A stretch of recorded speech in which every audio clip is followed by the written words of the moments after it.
unang hirit, mangunguna ka!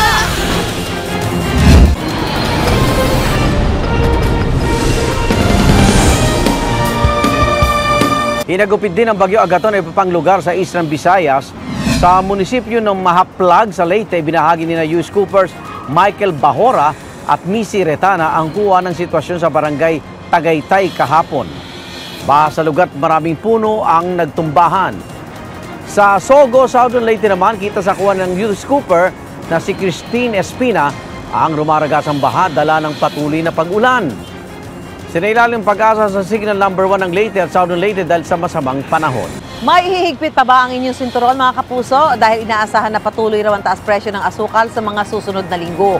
Ayon sa Sugar Regulatory Administration, mababa pa rin ang produksyon ng asukal ngayon. Epekto raw ito ng panalasa ng mga bagyo gaya ng Odette at ng La Nina. Ilang magsasaka raw ang nagmadaling anihin ang kanilang mga tubo kahit wala pa sa panahon kaya naman bumaba ang produksyon ng asukal. Dagdag pa ng SRA dahil sa biglang taas ng demand ng asukal, bunsod ng pagbubukas ng ekonomiya, posibleng hindi sapat ang produksyon nito hanggang Agosto. Tinawag na fake news ang Commission on Elections sa mga ulat ng umano'y pre-shaded na balota sa overseas absentee voting. Base ito sa ilang online post na nagsabing nakakuha raw sila ng balotang may shade na. Pero kinumpirma ng ating embahada sa Singapore na may isang botanteng nabigyan ng spoiled ballot kahapon. Tiniklaman ng embahada na isolated incident ito. Inimbestigahan na po ng Task Force kontra Fake News ng COMELEC ang insidente. Wala po kaming natanggap na report kahit sa ating post, sa kahit na kaninong opisyal natin doon sa Singapore, and therefore fake news po yun. May kumakalat pa rin po sa Dubai daw, meron din pong pre-shading of ballots. Kung ayaw daw bayaran ng pamilya Marcos ang utang nilang estate tax, dapat kumpiskahin ang laman ng mga bank account ng magkakapatid na Bongbong, Amy at Irene Marcos at kanilang inang si dating First Lady Imelda Marcos. Ito ang panawagan ng grupong Akbayan sa kanilang sulat kay Finance Secretary Carlos Dominguez. 23 billion pesos ang assessment ng BIR noong 1991 sa estate tax na dapat bayaran ng pamilya Marcos na sinasabing lumobo na sa mahigit 200 billion pesos dahil sa mga penalties at surcharges. Hinarap naman sila ni Finance Undersecretary Didit Tan. Huwag po nating payagan na ang ordinaryong mamamayan may deadline pero ang Marcoses lagi nakakalusot. So we got the letter, we'll take appropriate action on the letter. Pinakamababa sa nakalipas na 5 araw na italang mga bagong kaso ng COVID-19 sa bansa kahapon.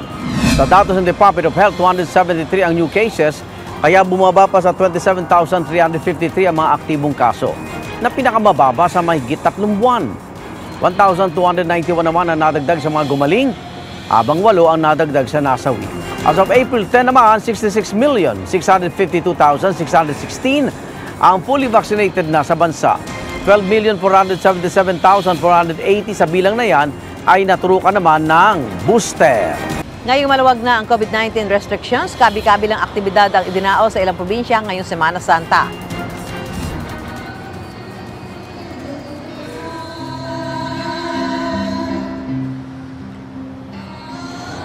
Sa Samal, Bataan, sinimula na ang tradisyonal na pabasa. Kasabayan ng pagbubukas sa mga tila kalbaryo roon na sumisimbolo sa bundok kung saan ipinako si Jesus. Simula na rin ang pabasa sa Mulanay, Quezon na nilahukan ng mga magkakapitbahay. Nagkaroon din ng parada ng mga nagbihis senturyon. Bago mag-pandemic, taon-taon na nang ginagawa ito bilang bahagi ng panata. Tagtagisa sa gali sa pagtakbo ang mga kalabaw sa ilang probinsya. Sa Banay, Los Norte, umikot sa bukid ang mga kalabaw na nag-unahan para makarating sa finish line. Kinagiliwan naman ito ng mga residente ng barangay Bugasi. Bahagi ito ng kapistahan ng kanilang barangay, halos 2 taon nila itong hindi nagawa dahil sa pandemic. 100 kalabaw naman ang kasali sa karera sa bayan ng Bungabon sa Nueva Ecija. Bilang pagdiriwang ito ng Sibuyas Festival, hinati sa 2 grupo ang mga kalabaw. Inabot na maghapon ng aktibidad sa dami ng sumali. Ang mga lumahok nagmula pa sa iba't ibang lugar. Nag-uwi ng 50,000 pesos cash ang first place sa unang grupo at 30,000 pesos naman ang first place sa ikalawang grupo. Nagdulot ng malawak na pinsala ang Bagyo Agaton sa ilang lugar sa Eastern at Central Visayas sa Leyte. Tinatayang nasa 20 ang namatay dahil sa landslide, Para sa Ronda Provincia, may unang balita ang host ng GMA Regional TV Live, si Nico Sereno. Nico! Igan, bakas na bakas sa ilang bahagi ng Eastern Visayas ang epekto ng bagyong Agaton. Isa ang lalawigan sa Leyte na sinalanta ng bagyong Agaton. Dahil sa ilang araw na pag-ulan, gumuho ang lupa sa Barangay Bunga, Baybay City sa Leyte. Sa mga larawan na kuha ni Adrian Ostan Real, makikita ang malawak na pinsala dahil sa landslide. Karamihan sa mga napinsalang kabahayan, bubong na lang ang makikita. Nasa 13 kabahayan ang pinaniniwalaang natabunan ng lupa. 22 residente naman ang naiulat na nawawala. Ayon sa Leyte Police, nasa 20 na tao ang patay dahil sa landslide sa 4 na barangay sa Baybay City. Nagpapatuloy ang search and rescue at retrieval operations sa mga biktima. Malawakang pagbaha naman ang naranasan sa bayan ng Inupakan sa Leyte. Isa ang barangay Linaw na rinagasan ng malakas na agos ng baha. Pumasok pa ito sa mga kabahayan. Sa barangay Poblasyon naman, halos umapaw na ang tubig sa riprap. Sa barangay Malho at barangay Hubasan, lubog din sa baha ang mga bahay. Halos abuti na ng tubig ang footbridge sa barangay Kunalon. Lubog din sa baha ang mga pananim at paaralan doon. Malawakang pagbaha rin ang naranasan sa Eastern Samar.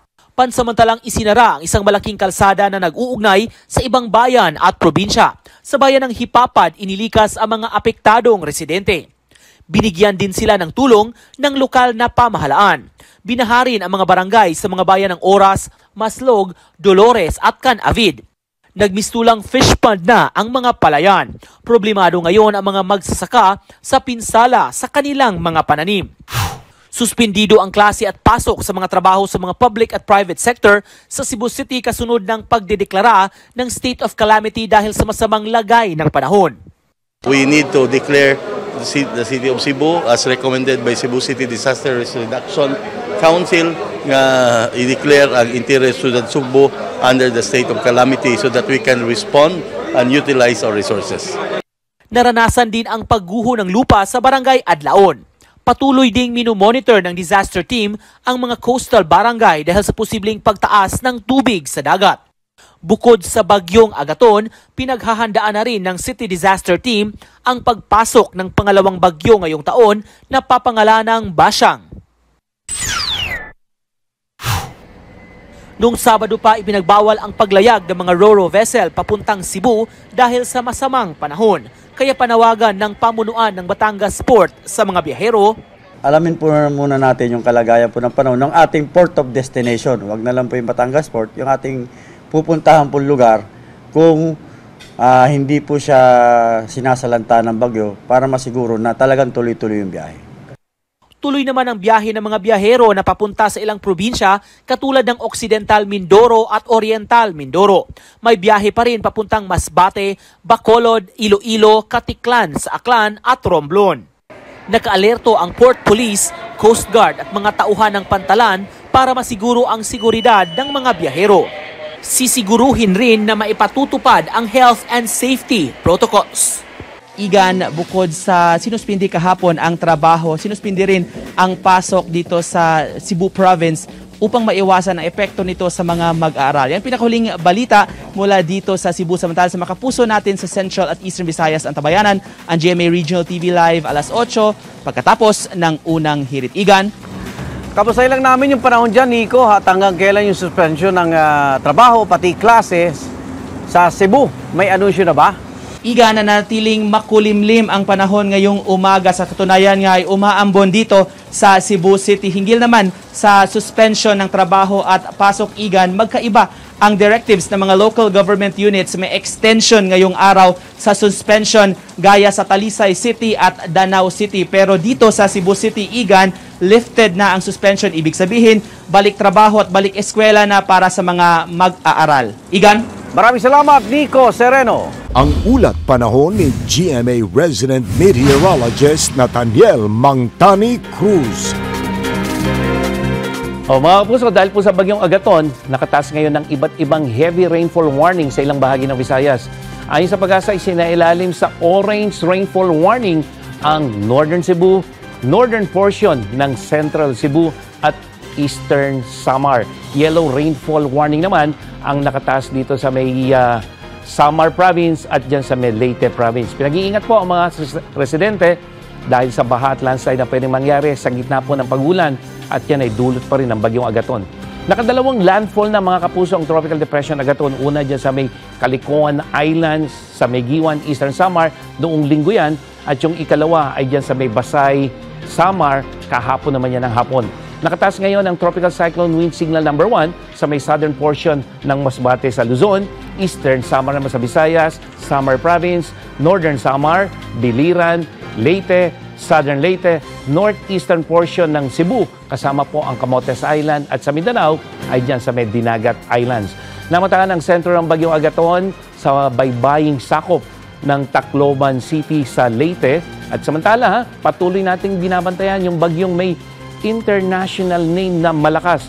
Huli ang nakita ng Pag-asa, 1,235 kilometers east of southern Luzon.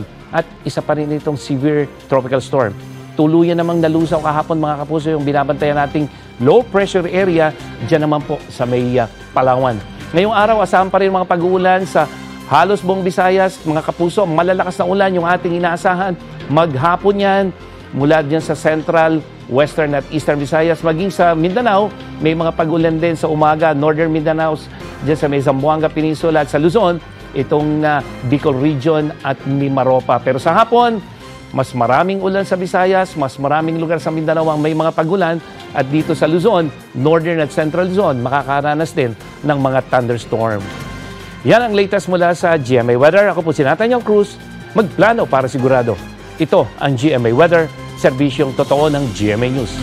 Samantala, dahil pa rin po sa masamang panahon, narito ang mga lugar na nagdeklara ng walang pasok ngayong pong araw. Kanselado ang pasok sa lahat ng antas ng paaralan, pati trabaho sa mga bayan ng Almeria, Naval, Maripipi, Caibiran, Kabukgayan at Culaba sa Biliran.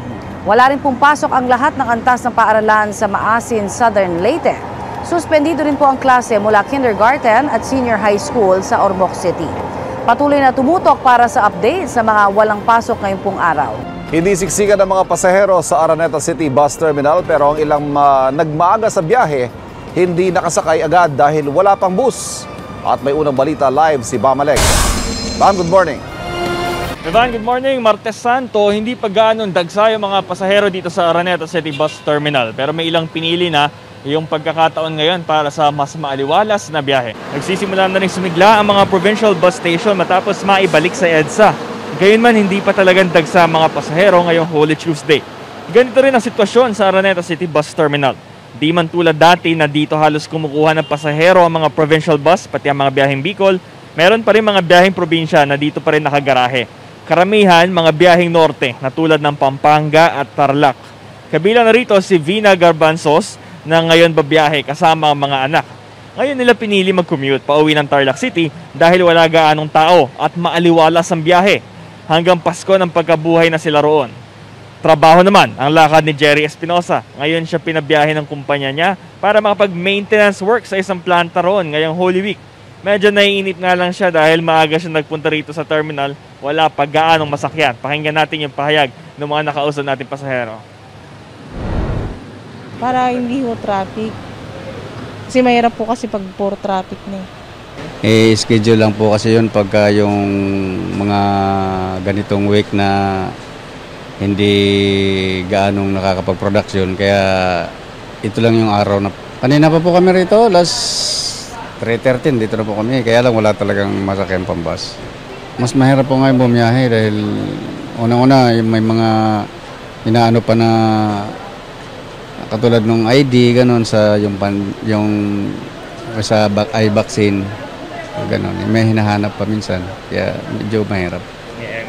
At saka po yung bus, hindi gaanong bumabiyahe, halos bilang lang yung bumabiyahe. Evan, tinatayang pasado, alas 6:30 darating yung ilan sa mga provincial bus. Sa ngayon, mas marami ngayon ang bumibiyahe yung mga city bus. Ito yung biyaheng dito sa Araneta City Bus Terminal papunta ng Marikina. Live mula rito sa Quezon City, Bamalagre, buong puso para sa Pilipino. Good news! Bumaba ang presyo ng ilang klase ng isda ngayong Semana Santa At live mula sa Blooming Treat, Maynila, narito ang unang balita ni James Agustin. James, anong mga isda yan? Igan, good morning. Tulad na lamang noong galunggong, tulingan at iba pang mga isda na marami raw yung supply ayon sa mga nagtitinda, kaya bumaba yung presyo. Pero may ilan namang isda na tumaas yung presyo tulad na lamang ng bisugo at tilapia. At dahil Holy Week nga ngayon, Igan, inaasahan yung mataas na demand nito sa mga susunod na araw. Ngayon pa lang namili na si Aling Esther ng tilapia sa Blooming Treat Market sa Maynila. Baka raw kasi mas magtaas pa ang presyo nito lalo't Holy Week na. Inasanayan na yan simula nun sa matatanda, sa mga lola, ganun. Na ano? Nga nasanayan na pag tuwing kurisma, hindi kakakain ng baboy, ganun. Isda lang. 130 pesos ang kada kilo ng tilapia na galing sa Batangas. Mas mataas ng 5 piso kumpara noong nakaraang linggo. Mas malaki kasi yung gastos nito eh. Kailangan yan, maraming yelo pag nandun sa truck. Asin, syempre yung pamasahe. Marami siyang pinagdadaanan. Nagtaas din ang presyo ng bisugo na 400 pesos per kilo ngayon mula sa 320 pesos noong nakaraang linggo. Pero ang ibang isda bumaba ang presyo. Ang galunggong at tulingan 200 pesos per kilo. Bumaba rin ng 20 pesos ang kada kilo ng bangus, maging dalagang bukid. Kung may extra budget, ang pampano ay 280 pesos per kilo, habang ang maya-maya ay 360 pesos per kilo. Sabi ng mga nagtitinda, mas marami raw supply ng isda ngayon kumpara noong nakaraang linggo. Marami dumating, ganun. Maraming baba. Pag wala naman talagang baba, medyo mataas yun. Kasi wala sila mapakyaw eh. Yung iba talaga sadyang nagtataas lang. Ang iba pang lamang dagat tulad ng pusit ay mabibili sa 300 pesos per kilo, habang ang hipon ay 560 pesos hanggang 700 pesos per kilo, depende sa laki.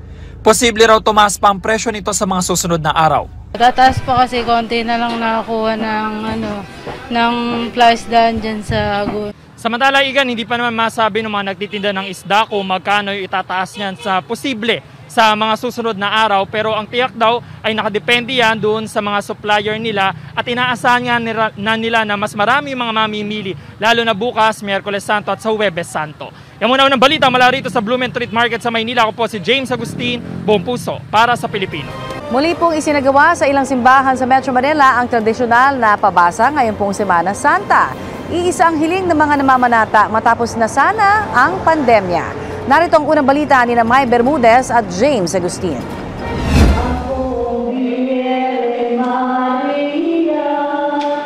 Muling nabuhay ang tradisyonal na pabasa sa St. Martin de Porres Chapel sa Project 8 Quezon City. 2 taon itong natigil dahil sa pandemic. Ang mga nakikiisa mga magkakapitbahay. May senior citizens, mayroon din namang mga kabataan. Binibigyan na naman po namin buhay itong Kwaresma. Napakahirap po nung nagkaroon po ng pandemic. Pasalamat po kami sa Panginoon at nagkaroon po tayo ng ganito ulit pabasa. Yan po ang hinihiling din po ng mga kabataan namin. Tampok sa pabasa ang pag-awit o pagbasa ng pasyon na naglalaman ng buhay ni Hesukristo.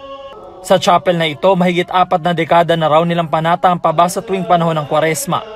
Iisa lang ang panalangin ng mga deboto ngayon. Sa pamamagitan po ng pabasa nito, sana po mapapakinggan po ng Panginoon na sana matapos na po yung problema natin sa pandemya. Pamorningan din ang pabasa sa Good Shepherd Parish sa Las Piñas City.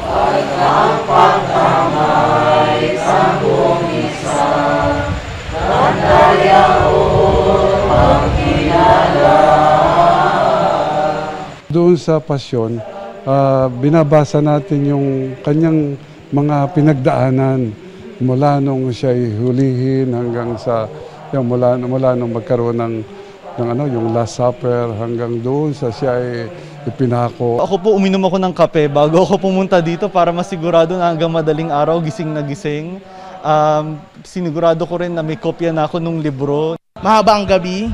Then itong pabasa is mahaba ang preparasyon na ginawa namin.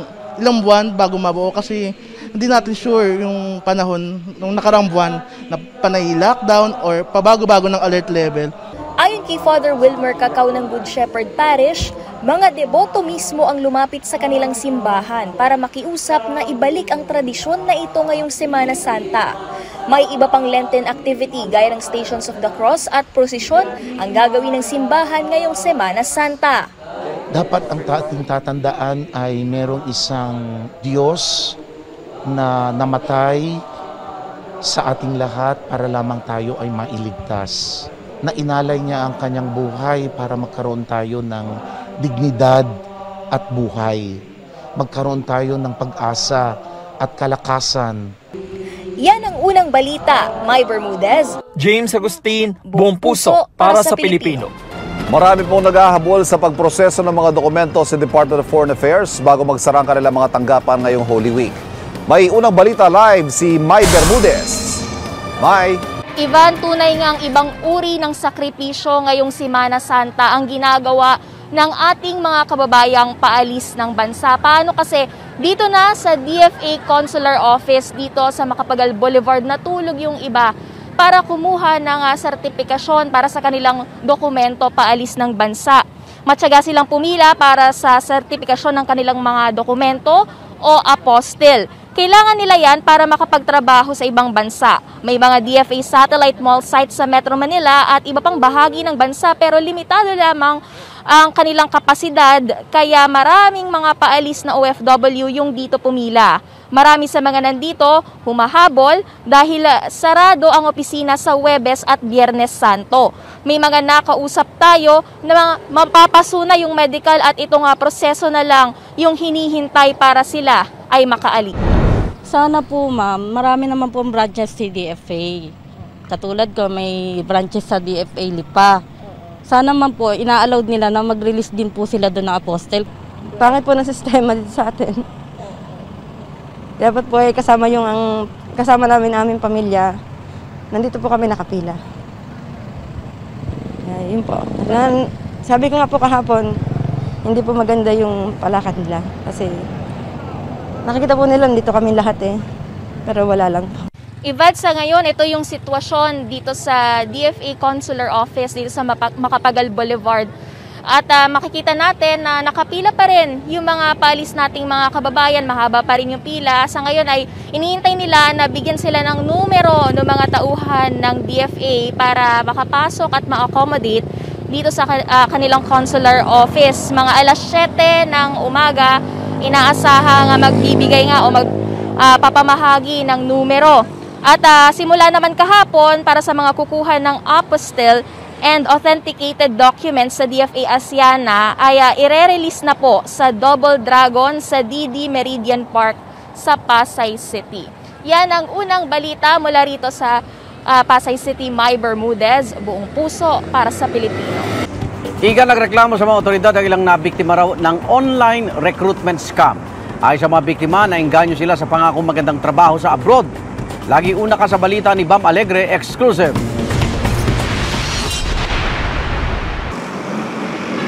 Sa hirap ng buhay dahil sa pandemic, marami ang naiengganyo sa ganitong mga pangako na makapag-abroad. Tulad ng text message na ito, placement sa Canada pero limited lang daw ang slot. Kaya kailangan magbayad online bago ma-confirm para sa training. Yun nga lang, matapos makabayad ng mga aplikante ng 3,000 pesos, nalaman nila, scam pala.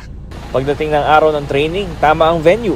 Pero walang kaalam-alam ang recruitment company na JEJ International na ginamit ang address nila ng mga scammer. Wala rin daw silang placement sa Canada dahil Germany lang ang may job order sila. May nagpuntahan dito sa opisina ko nung Sabado. Wala naman kaming pasok pag Sabado. At sinasabing dito raw gaganapin yung seminar. Tama naman yung pangalan ng kumpanya ko, tama rin yung address, tama rin yung presidente. Ako yon, pero wala kaming job order sa Canada. Nakikipagtulungan na mga nabiktima ng ganitong modus sa POEA at NBI. Sakit sa amin bilang isang OFW na naghanap ng trabaho ngayon dito sa Manila. Siyempre, sa hirap ng buhay dito na wala mong pasukan ng trabaho, kaya kami nagpursige doon na, siyempre, makapag-abot uli para sa pamilya. Paalala ng mga otoridad, laging i-double check ang recruitment agency na kausap. Huwag magbabayad online. Tiyakin ang kaliwaan para mabigyan ng resibo. Para sa unang balita, Bam Alegre, buong puso para sa Pilipino. Sa pool sa CCTV ang ilang aksidente sa Dasmariñas, Cavite. Sa Aguinaldo Highway, tumilapon at gumulong ang isang rider matapos siyang mabangga ng isang van. Agad naman nakatayo ang rider at nakipag-usap sa driver ng van. Nilapatan siya ng paunang lunas at dinala sa ospital. Nagkabanggaan naman ng dalawang rider sa Congressional Road na patigil ang unang motorista nang biglang lumiko ang sinusundan niyang sasakyan. Hindi naman nakapreno ang kasunod na motorsiklo kaya pareho silang bumagsak sa kalsada.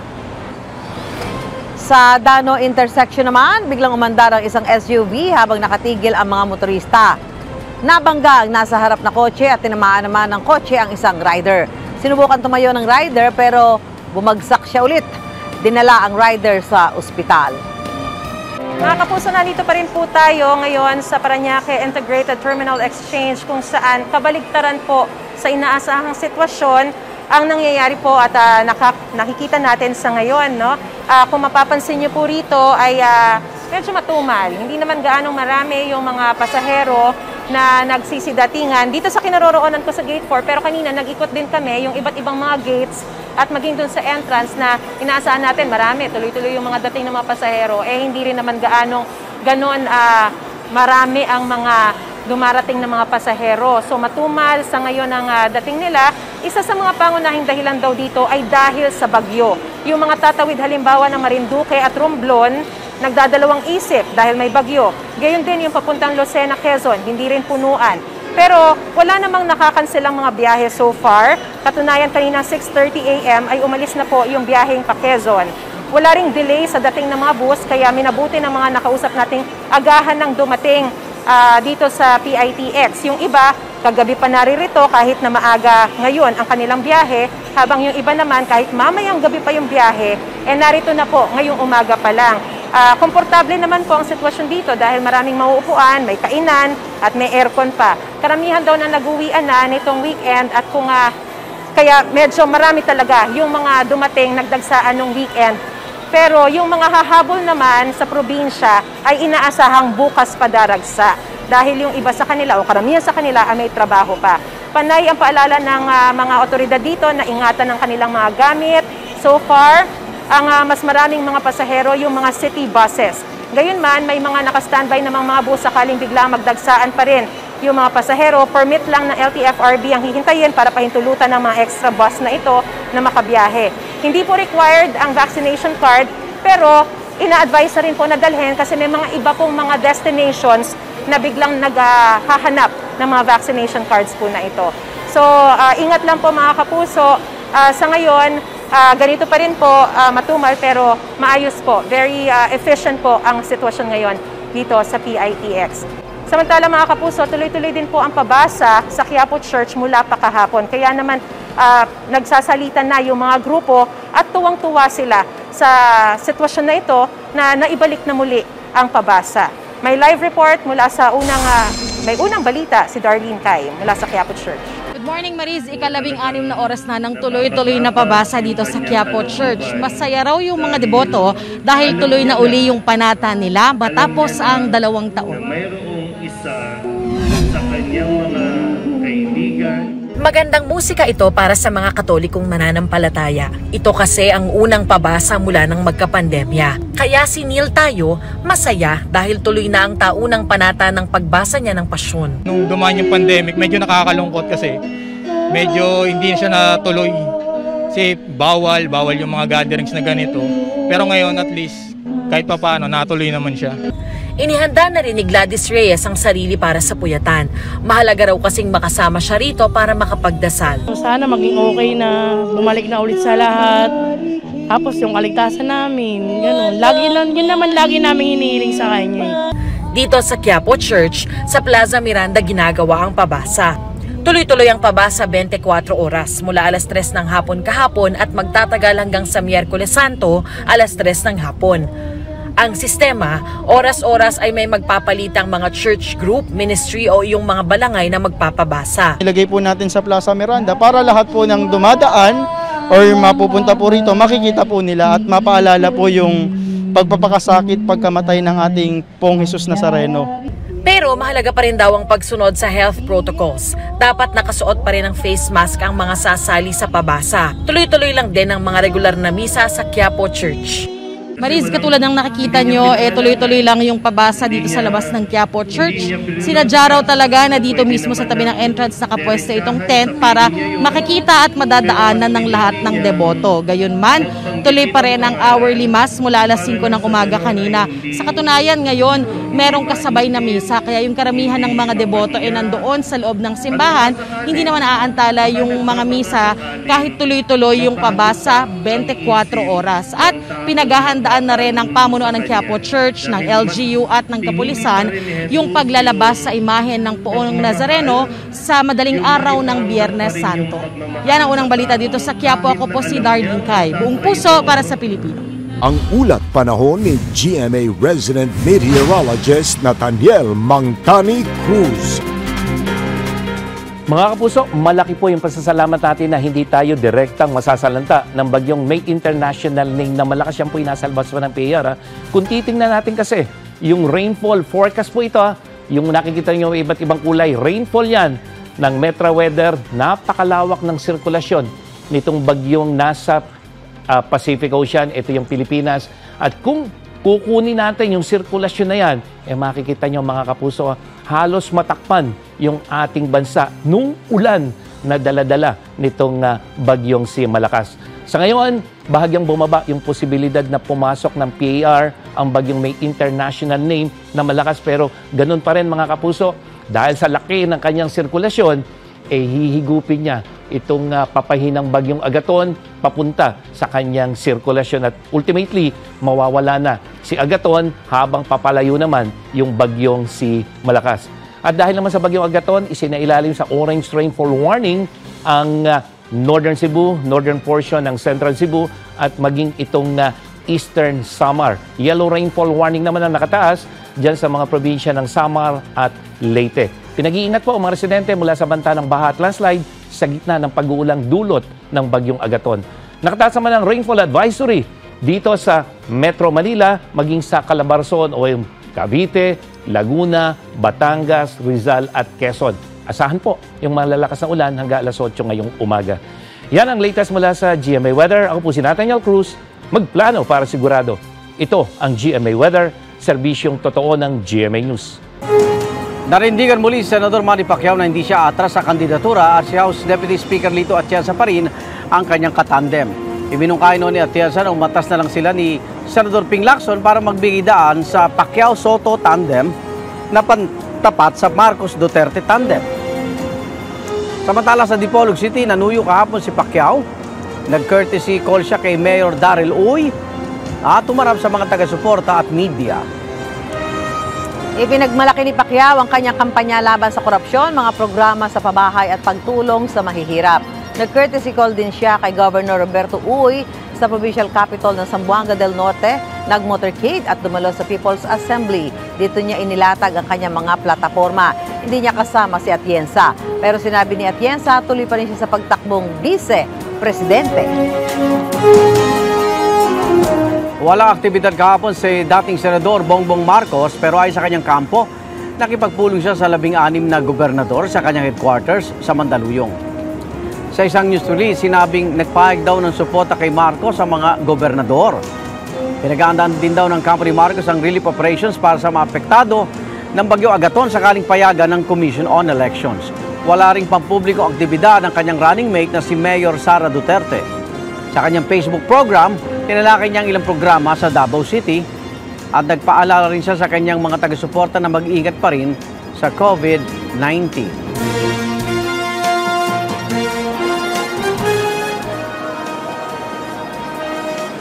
Isiniwalat ni Senador Ping Lacson na nilapitan siya ni dating Quezon City Mayor June Simon para hilingin na umatras siya sa presidential race para bigyang daan daw ang tambalang Robredo Soto. Sa isang statement, sinabi ni Lacson na sinabi raw sa kanya ni Simon na kaya niyang kumbinsihin si Senador Kiko Pangilinan na mag-withdraw. Pero iginiit ni Lacson na hindi siya aatras. Ayon naman sa kampo ni Robredo, hindi otorisado si Simon para magsalita para sa kanila. Personal na desisyon daw ito ni Simon. Kinumpirma naman ni Simon na kinausap niya si Lacson. Ginawa niya raw ito dahil gusto niyang manalo si Soto. Kahapon, magkasamang dumalo sa isang forum sina Lacson at Soto kasama ang isa nilang senatorial candidate. Tinalakay nila ang patuloy na investigasyon ng Senado ukol sa smuggling ng gulay sa bansa. Bago yan, dumalo si Soto sa flag raising ceremony sa Muntinlupa City. Sa Camp Crame, pinangunahan naman ni Lacson ang pagbibigay ng donasyon ng kaniyang foundation sa PNP. Walang public activity kahapon sina Vice President Leni Robredo at Senador Kiko Pangilinan. Pero nagmonitor at nagbigay ng update sa Twitter si Robredo sa relief efforts para sa mga nasalanta ng bagyong Agaton. May parating daw na inuming tubig para sa Baybay, Leyte at mamamahagi ang volunteers ng relief pack sa Abuyog, Leyte at Sogod, Southern Leyte. Sa Facebook Live noong linggo, hinimok ni Robredo ang mga taga-suporta na itama ang mga kasinungalingang kumakalat laban sa kanila.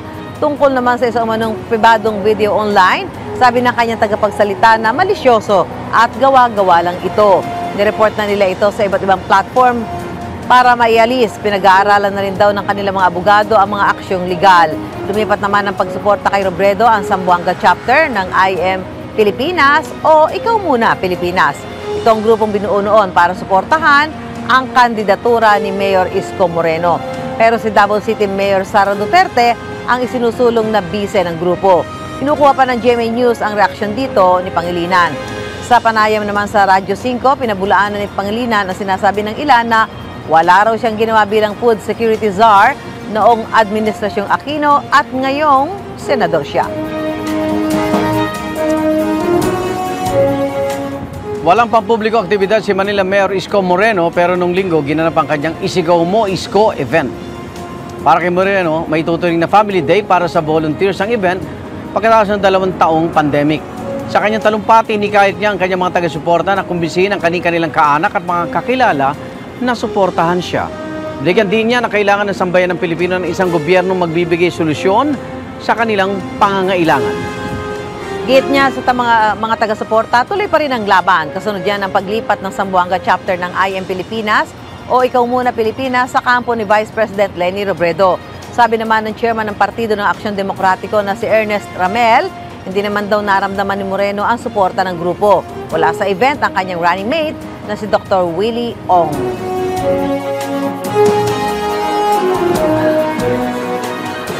Binigyan diin Ernesto Abella ang kahalagahan ng pagboto. Sa kaniyang pangangampanya sa San Carlos, Pangasinan kahapon, sinabi ni Abella na hindi dapat sayangin ang boto dahil 1 beses lang kada 6 na taon tayo makapipili ng Pangulo. Nakipagpulong din si Abella sa pastoral sector doon. Sumalang naman sa e-rally sina Rizalito David at Manny Lopez. Paalala ni David, magnilay-nilay tayo ngayong Semana Santa. Si Lopez naman, tinalakayan labis daw na pagtaas ng presyo ng petrolyo. Nasa e-rally rin sina Faisal Mangondato at Norberto Gonzales, kung saan nagpalabas sila ng kanilang AVP. Sa Candelaria, Zambales, nangampanya kahapon si Walden Bello. Hindi kasama ang running mate na si Calio de Guzman na walang public activity kahapon. Pinalaga ng NTF-ELCAC sa naging pahayag ni Bello na dapat nang buwagin ang task force at ilaan na lang daw ang pondo nito sa social programs. Sabi ni Undersecretary Lorraine Marie Badoy na dahil sa NTF-ELCAC mahigit 20,000 peaceful surrenders na raw ang natulungan ng gobyerno. Wala namang aktibidad sina Dr. Joey Montemayor at Carlos Serapio. Kaugnay pa rin panalasan ng bagyong Agaton sa ilang bahagi ng Eastern Visayas at Mindanao. Makakapanayam natin si National Disaster Risk Reduction Management Council spokesperson Mark Timbal. Mark, good morning! Sir Arnold, good morning po. At sa lahat po ng mga kasama natin dyan sa studio, mga kababayan natin nanonood. Good morning po. Yung pinsala ng bagyo Agaton, no? Ilan na ba ang namatay sa batay sa hawak niyong record? As of this morning's reporting, sir, sa NPRRMC, 4 po ang ating fatality subject for validation. Mga nalunod po nating kababayan yan dyan sa may Mindanao area. Meron din po tayong 2 kababayan na nasugatan dahil po dito sa flash floods na to, also from Mindanao. Minomonitor po natin yung development ng search and rescue operations po na nangyayari dyan sa Baybay, Leyte matapos po ang ilang mga landslide na naganap. As of the initial information po na na-receive natin, meron po tayong 14 na kababayan na napaulat daw po na na-disgrasya at nasawi dahil dyan sa landslide na yan. Pero Hindi pa po natin yan kinakount as official dahil wala pa po yung official na mga dokumentasyon nitong nangyayaring search and rescue operation na ito. Umabot sa ilang bilang yung pamilyang nilikas? Umabot na po tayo na more than 13,000 katao, Sir Arnold, na nagsilikas sa ibang location dahil dito kay... Balikan po natin ang epekto ng Bagyo Agaton kay NDRMC spokesperson Mark Timbal. Mark, good morning uli. Sir Arnold, good morning. Can you hear me now? Yes, naputol tayo Yes, sa bilang ng nilikas, no? 13,000 mahigit? Yes, sir. Na mga tao po ang nagsilikas po dahil sa bagyo at 71 evacuation centers po ang tinutuluyan nilang lahat as of this time, sir. Opo. So sa ngayon, ano ba yung nakita yung pinaka-grabing lugar na naapektuhan ng Bagyo Agaton? Aside po from the Baybay Leyte area kung saan nagkaroon ng multiple landslides, sir, marami po talaga kasing area na binahay. More than 200 flooding situations ang natanggap po natin dito sa NDRRMC.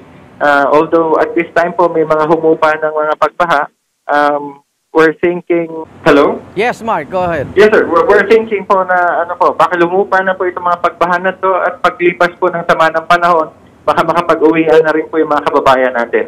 Okay. Sir Mark, meron na ba kayong yung mga estimate damage to property, mga halaga ongoing po. Yes, sir. Ongoing po yung ating damage assessment. But so far po, we received information na 52 houses po ang sinira nitong si Bagyong Agaton. Okay. At ang Bangsamoro po nakapag-submit ng initial damage to agriculture data, 900,000 pesos worth of damage to crops po ang naiulat sa kanilang area.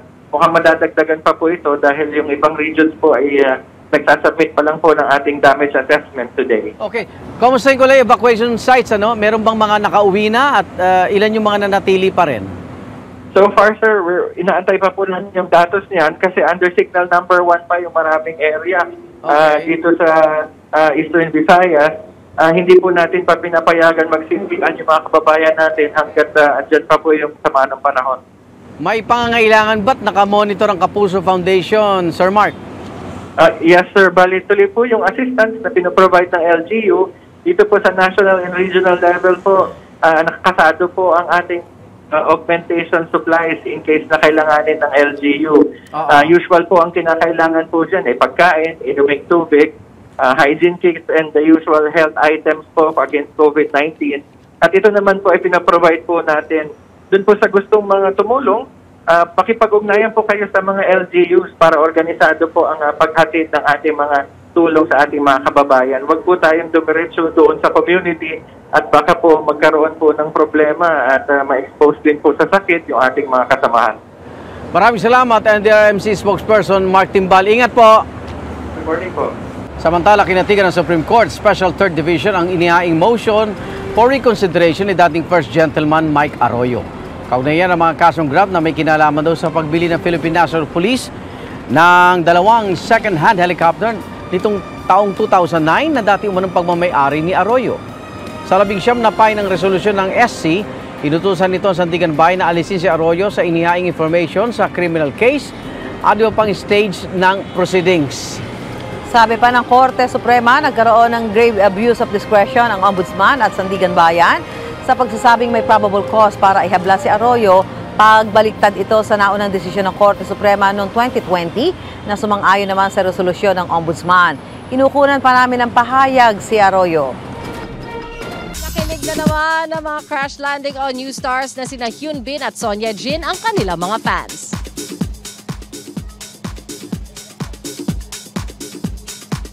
Sa Instagram, ibinahagi ng Vast Entertainment ang ilan sa official wedding photos ng power couple. Makikitang sweet na sweet at all smiles ang dalawa. Ang bagong uploaded photos ay pasasalamat daw ng Binjin sa all-out support ng kanilang fans. Noong March 31 ginanap ang simple at intimate na wedding nila.